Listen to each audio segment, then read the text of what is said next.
சார்பாக அனைவரையும் அன்போடு வரவேற்கிறேன். இன்றைக்கி வைகுண்ட ஏகாதசி நாள்.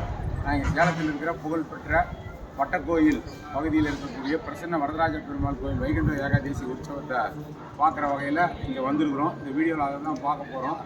அதாவது ஒரு அங்கே காமிப்போம், ஒரு கோயிலோட வெளிப்புற சுவத்தில் செம்பண்ணு சுண்ணாம்பு கொண்டு வெள்ளையாகவும் காவியாகவும் வண்ணம் அடிச்சிருப்பாங்க பட்டையாக.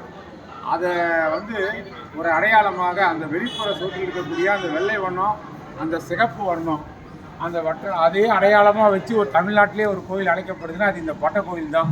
இந்த பட்டைகளை வச்சு தான் இது பட்டை கோயில் என்று அழைக்கப்படுகிறது. பட்ட கஷ்டங்கள் தீரும் கோயில், ரொம்ப சக்தி வாய்ந்த கோயில். பிரசன்ன வரதராஜ பெருமாள் திரிதேவி பூதேவியோட எழுந்தருளி இருக்கிறார். எதிர்த்தாப்படி மனசக்தி ஆஞ்சநேயர், ரொம்ப சக்தி வாய்ந்த ஆஞ்சநேயர் இங்கே எழுந்தருளி இருக்கிறாரு. சனிக்கிழமைகளில் இங்கே போக்குவரத்து நெரிசல் ஆகிறாலும் இந்த கோயிலோட வைகுண்ட ஏகாதசி உற்சவத்தை இப்போ நம்ம பார்க்க போகிறோம். வாங்க.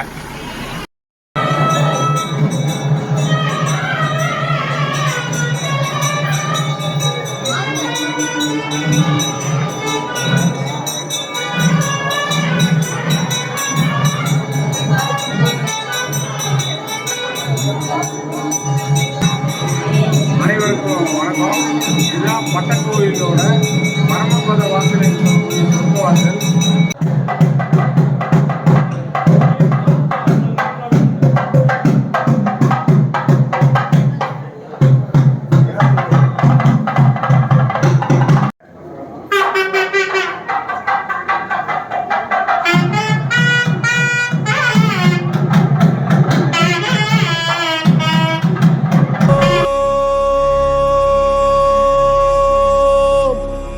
நமோ நாராயணாய.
దీపించు వైరాగ్య దివ్య సౌఖ్యం దీయలోపక కదా నన్ను నొడబరపుచు పై పై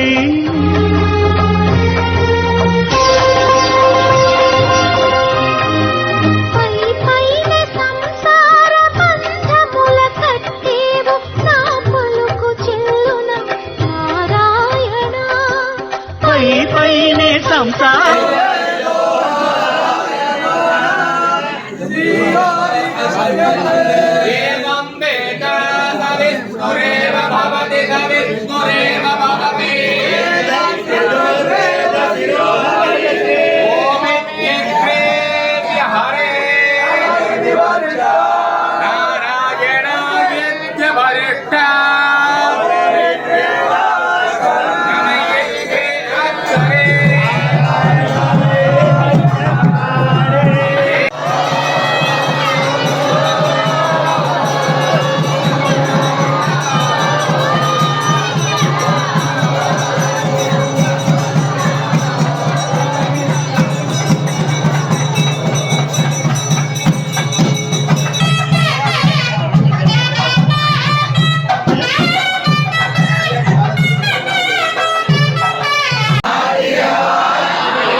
சதுர்வேதங்கள் ரிக்வேதம், சாமவேதம், அதர்வண வேதம், யஜுர்வேதம் சொல்லி சதுர்வேதங்கள் மூலங்க ஸ்ரீரங்கத்தில் எப்படி சொர்க்கவாசல் திறக்கப்படும் அதுபோல சேலம் பட்டக்கோயிலையும் சதுர்வேதங்கள் மூலங்க இந்த சொர்க்கவாசல் திறக்கப்பட்டிருக்கு. மங்களவாத்தியம் மூலங்க நம்மாழ்வார் இருந்திருக்காரு. அவருக்கு மோட்சம் கொடுக்கறதுக்காக அவருடைய பிரபந்தங்கள்லாம் பாடி மோட்சம் கொடுக்கறதுக்காக வைகுண்ட ஏகாதசி வளர்பிறை அந்த மார்கழி மாதம் வளர்பிறை ஏகாதசி மோட்சம் கொடுக்கறதுக்காக பரமபத வாசல் திறக்கப்பட்டு பெருமாள் எழுந்திரி நம்மளால் மோட்சம் கொடுக்குறாரு.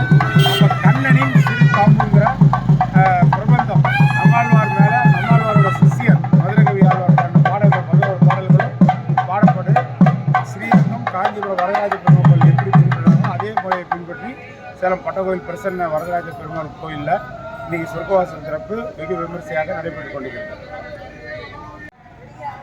அனைவருக்கும் வணக்கம்.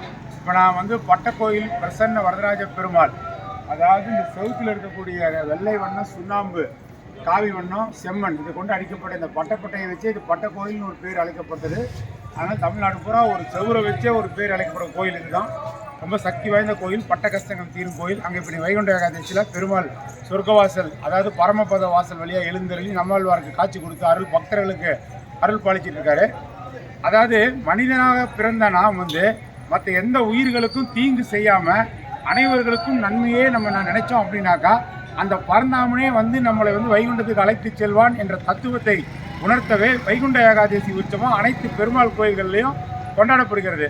மார்கழி மாதம் ஏகாதசி அன்று வைகுண்ட ஏகாதசி அன்று அனைத்து பெருமாள் கோயிலையும் இந்த உற்சவம் கொண்டாடப்படுகிறது. இது 10 ராப்பத்து பகல் 10 ராப்பத்துன்னு சொல்லிட்டு 10 நாளாக 20 நாள் விழாவாக கொண்டாடப்படும். அதாவது மார்கழி மாதம் ஏகாதசிக்கு முன்னாடி வரக்கூடிய முதல் நாள் பகல் 10 ஆரம்பிக்கும். அந்த பகல் 10 நாட்களும் திருமொழி திருநாள் என்று அழைக்கப்படும். அது திருமங்கை ஆழ்வாரை போற்றி கொண்டாடப்படுகிறது. திருமால் பெருமாள் நடுநாயகமாக வீற்றிருக்க ஒரு பக்கம் ஆழ்வார்கள் எல்லாம் காட்சி கொடுக்க, இன்னொரு பக்கம் ஆச்சாரியார்கள் காட்சி கொடுக்க இந்த 4000 பிரபந்தங்கள் முழுவதும் பாசுரமாக படிக்கப்படும். அதுதான் இந்த வைகுண்ட ஏகாதசியோட சிறப்பு. 4000 திவ்ய பிரபந்தங்கள் தமிழில் ஆழ்வார்கள் பெருமாளை போற்றி எழுதிய பாசுரங்கள். முதல் 10 நாள் பகல் 10 திருமங்கை ஆழ்வாரை போற்றி கொண்டாடப்படுது. அடுத்து ஏகாதசி அன்னைக்கு, இன்னைக்கு வைகுண்ட ஏகாதசி அன்னைக்கு பரமபத வாசல் திறக்கப்பட்டு பெருமாள் ஸ்ரீதேவி பூதேவி சமேதமாக பிரசன்ன வரதராஜ வெளியேறி நம்மாழ்வார் 1100 பாடல்கள் எழுதியவர் நம்மாழ்வார் பிரபந்தத்தில். அவர் பாடல்கள் பிரபந்தங்கள் எழுதுனதே மோட்சம் அடைகிறதுக்கு தான். அவருக்கு மோட்சம் கொடுக்கறதுக்காக பரமபத வாசலில் எழுந்தருளாரு. அப்போ நம்ம பட்டக்கோயிலில் ஸ்ரீரங்கத்தில் எப்படி பின்பற்றுறாங்களோ அப்படியே சதுர்வேதங்கள் ரிக், யாம, எதர்வன அப்படின்னு சொல்லக்கூடிய அந்த 4 வேதங்களும் படிக்கப்படும். அந்த சொர்க்கவாசல் கதவுலேயே அந்த 4 வேதங்கள் எழுதப்பட்டிருக்கும். அப்புறம் மதுரகவி ஆழ்வார் ஒரு ஆழ்வார். அவர் நான் நம்பெருமாளோட சிஷியர். அவர் நான் நம்பெருமாளை மட்டும்தான் பாடுவேன். அவரை பாடினாலே பெருமாளை பாடின மாதிரிங்கிறதுனால நம்பெருமாள் நம்மாழ்வார் மேலே மதுரகவி ஆழ்வார் பாடிய கண்ணனின் சிறுதாம்பு அப்படிங்கிற பிரபந்த பாடல்கள் 11 பாடல்களும் இன்னைக்கு பாடப்படும். சதுர்வேதங்கள் முழங்கப்பட்டது, மங்களவாத்தியில் முழங்கப்பட்டு ரொம்ப சிறப்பாக இந்த சொர்க்கவாசல் கதவு பரமபத வாசல் கதவு திறக்கப்பட்டு பெருமாள் அது வழியாக அருள் பாலிச்சுட்டு இருக்கிறாரு.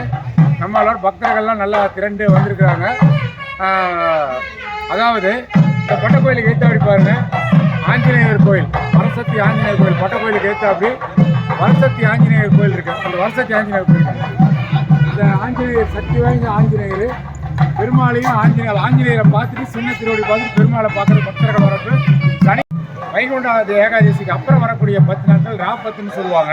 அது நம்மாழ்வாரை போற்றி கொண்டாடப்படுகிறது.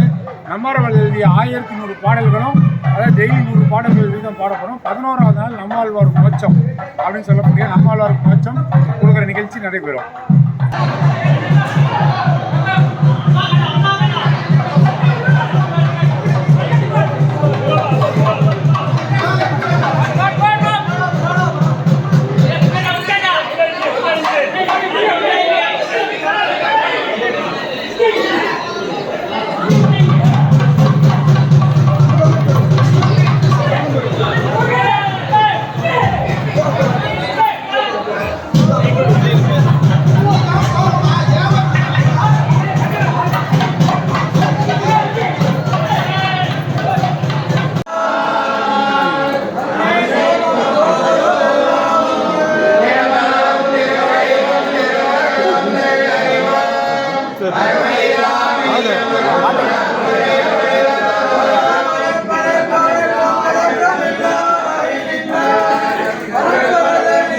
ஆண்டாள் திருப்பாவை நண்பர்கள் குழு சார்பாக வட்டக்கோயில் வைகுண்ட ஏகாதசி வர ஒருத்தர்களுக்கெல்லாம் லட்டு நல்ல திருப்பதி லட்டு மாதிரி நல்ல சுவையாக முந்திரி பருப்பு ஏலக்காய் எல்லாம் போட்டு அருமையாக சமையல் கலையை செஞ்சு வருஷம் வருஷம் கொடுக்குறாங்க. இவர் சீனிவாசன், ஜெயந்தி கூல்ட்ரிங்க்ஸ் உரிமையாளர் சீனிவாசன் இந்த ஆண்டாள் திருப்பாவை குழுவினுடைய ஒரு இதாக இருக்கார், முக்கிய பங்கு வகிக்கிறாரு. அவரும் மற்ற நண்பர்கள்லாம் சேர்ந்து கொடுக்குறாங்க. அந்த லட்டை இன்றைக்கி நான் வாங்கிக்கிறது ரொம்ப பாக்கியம். பெருமாள் தரிசித்து பிரசாதம் வாங்கிட்டு போகிறது வீட்டுக்கு ரொம்ப சிறப்பு. பாருங்கள் லட்டு எவ்வளோ சுவையாக இருக்குது. வீட்டில் இருக்கவங்க எல்லாம் உடனே வந்து பட்டக்கோயிலுக்கு வந்து தரிசனம் பண்ணிட்டு இந்த லட்டு பிரசாதம் வாங்கிக்கோங்க. நன்றி, வணக்கம். வீதியில் இருக்கக்கூடிய பட்டக்கோயில் என்று அழைக்கப்படக்கூடிய பிரசன்ன வரதராஜ பெருமாள் கோயிலில் 2023ஆம் ஆண்டு மார்கழி வைகுண்ட ஏகாதசியை வந்து சிறப்பாக கொண்டாடப்பட்டு வருகிறது. அதெல்லாம் இந்த வீடியோவில் பூரா பார்த்தோம். மிக அற்புதமாக பெருமாளை தரிசனம் பண்ணால் அவர் பரமபாத வாசலில் எழுந்தருளி நம்மாழ்வாருக்கு மோட்சம் கொடுத்த காட்சி மற்ற எல்லாம் பார்த்தோம். வைணவத்தில் 2 இருக்குது, வடகலை தென்கலை 2 சம்பிரதாயம் இருக்குது. இது பட்டக்கோயில் வந்து வடகலை சம்பிரதாயம். இதுக்கு ஆச்சாரியார் வந்து வேதாந்த தேசிகர். சவுந்தரராஜ பெருமாள் கோயில் தென்கலை சம்பிரதாயம். அதுக்கு மணவாள மாமுனிகள் வந்து ஆச்சாரியர். ஸோ அதை பின்பற்றி இந்த நடைமுறைகள்லாம் ஸ்ரீரங்கம் கோயிலில் எப்படி காஞ்சிபுரம் வரதராஜ பெருமாள் கோயிலில் எப்படி சொர்க்கவாசல் திறக்கப்படுதோ அதே முறையில் பட்டக்கோயிலில் வந்து சதுர்வேதங்கள் முழங்க, மதுரகவி ஆழ்வாருடைய கண்ணனின் சிறுதாம பாடல்கள் பாட, மங்கள வாத்தியங்கள் முழங்க சொர்க்கவாசல் அதிகாலை திறக்கப்பட்டு ஏராளமான பக்தர்கள் அன்னாரத்துக்கே குவிஞ்சி இந்த குளிரையும் பொருட்படுத்தாமல் வரிசையில் நின்று சாமி பார்த்துட்டு இருக்காங்க. நல்லா ஏற்பாடு பண்ணியிருக்காங்க. எல்லாருக்கும் லட்டு பிரசாதம் ஆண்டாள் திருப்பாவை இளைஞர் குழு சார்பாக சீனிவாசன் ஆண்டாள் திருப்பாவை இளைஞர் குழு சார்பாக நண்பர் சீனிவாசன் மற்றும் இவங்க நண்பர்கள்லாம் சேர்ந்து 50,000 லட்டு செஞ்சுருக்காங்க. பல ஆண்டுகளாக இந்த இறைப்பணியை செஞ்சு வராங்க. இன்றைக்கி பெருமாளை தரிசனம் பண்ணி சொர்க்கவாசல் வழியாகிறவங்களுக்கெல்லாம் லட்டு வழங்கப்படுது. ரொம்ப பிரசித்தி பெற்ற பட்ட கஷ்டங்கள்லாம் தீரும் கோயில் பட்டக்கோயில். இந்த வீடியோவை பார்த்த அனைவருக்கும் நன்றி. இந்த எல்லாருக்கும் பட்டக்கோயில் பெருமாள் நல்லருள் புரியட்டும். எழில் ஹைலைட்ஸ் யூடியூப் சேனலை சப்ஸ்கிரைப் பண்ணாதவங்க பண்ணி லைக் பண்ணி கமெண்ட் பண்ணுங்கள். அத்துடன் விடைபெறுகிறேன். நன்றி, வணக்கம். ஓம் நமோ நாராயணாய. கோவிந்தா கோவிந்தா. இதுவரைக்கும் இந்த சேனலை சப்ஸ்கிரைப் பண்ணாதவங்க வீடியோ கீழே இருக்கிற சப்ஸ்கிரைப் பட்டனை ஒரு தடவை அழுத்தி சப்ஸ்கிரைப் பண்ணுங்கள். அப்படியே பக்கத்தில் இருக்கிற பெல் ஐக்கானையும் ப்ரெஸ் பண்ணுங்கள். அப்போ தான் எங்களுடைய அடுத்தடுத்த வீடியோக்களோட நோட்டிஃபிகேஷன் உங்களுக்கு கிடைக்கும்.